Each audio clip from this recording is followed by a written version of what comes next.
This is how you set your ringtones with TikTok sounds. First, you search a TikTok sounds that you want for your ringtone.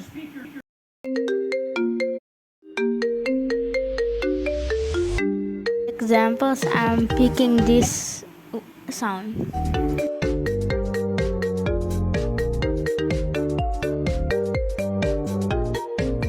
Click the share button and just copy the link. Open Google and search what I'm searching.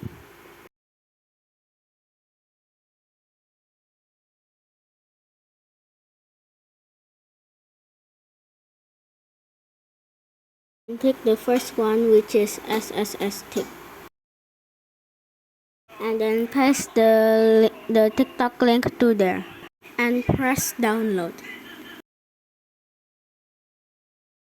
And click the download MP3.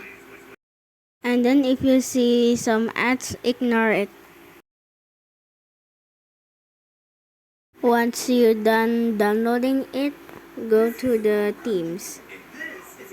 This one.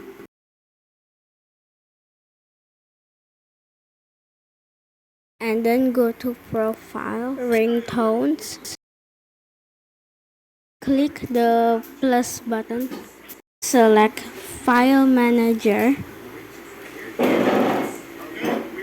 And press the audio files that you download. And it's likely on the top. And press OK. And if there is an ad, ignore it. And then in my ringtone, press the sound that you insert it, and then select the ringtone. And there you go, you have it. I hope it's helped. Bye guys.